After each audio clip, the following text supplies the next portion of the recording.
안녕하세요. 월인 청강 신사주와 강사입니다. 이번 강의는 궁합 보는 법에 대하여 알아보겠습니다.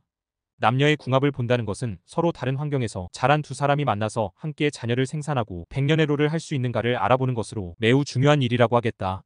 남녀 사주의 특성을 살피고 성격이나 성향을 맞춰보는 것도 중요하지만 각자의 사주를 살펴보는 것이 중요하다. 아무리 궁합이 잘 맞아도 부부랑 가족으로서 서로의 운명에 끼치는 영향이 매우 크기 때문에 궁합에 앞서 사주를 살펴보는 것이 더 중요하다.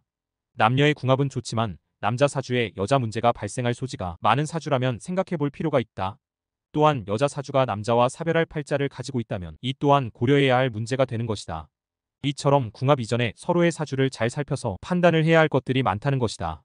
궁합을 보는 방법으로는 첫째 띠로 보는 방법인데 태어난 띠를 기준으로 상대방 띠와 삼합이 되는 띠를 가진 사람이 최고의 궁합으로 본다.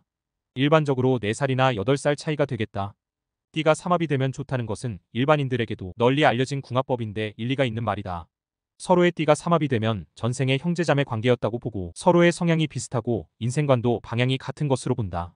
두 번째로 오행궁합을 보는데 서로 체질이 반대가 되는 사람과 잘 맞는데 소양이는 소음인과 잘 맞고 태양이는 태음인과 잘 맞는 것으로 판단한다. 그 이유는 몸이 뜨거운 남자와 몸이 차가운 여자가 잘 맞는 것으로 보는 것이다. 만약 서로 몸이 차가운 사람끼리 만나면 함께 있기가 불편하다고 보기 때문이다. 그리고 서로에게 부족한 오행을 채워주는 궁합을 좋은 오행궁합이라고 해석한다. 세 번째로 속궁합을 보는데 일명 방궁합이라고 부르기도 한다. 사주팔자의 일지를 배우자, 자리 또는 안방이라고 보는데 일지에 같은 글자가 있으면 배우자와 운동성이 같거나 서로가 성향이 비슷한 것으로 본다. 일지끼리 삼합이 되어도 운동성이 같은 것으로 해석을 하여 좋은 속궁합으로 판단을 한다. 유정법과 무정법이라고 하여 운의 영향력도 궁합에 영향력을 미치게 된다.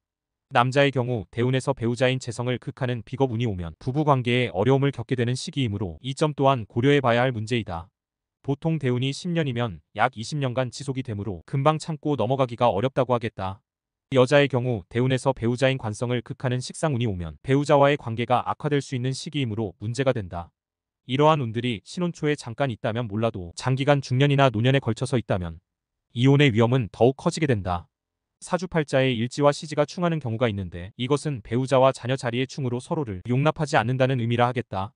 이런 사주는 둘 중 한 사람만 동거를 할 수 있는데 남자 사주에 일지와 시지가 충을 하고 있는데 일지에 재성이 있는 경우는 배우자와 동거하고 자녀는 16세가 되면 밖으로 내보내야 한다.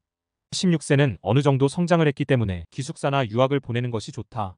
만약에 일지에 관성이 있다면 자녀와 동거를 하고 배우자를 밖으로 내보내야 하는데 주말 부부나 직장 관계로 떨어져 사는 모양새를 취해야 한다는 것이다. 사주팔자에 생긴 모습대로 살지 않으면 거기에 상응하는 대가를 치르게 됨을 알아야 한다. 사주 공부를 시작하시기 전에 먼저 알아야 할 것이 있습니다. 1000년 전부터 지금까지 사용되어 온 사주 감명법은 격용론입니다.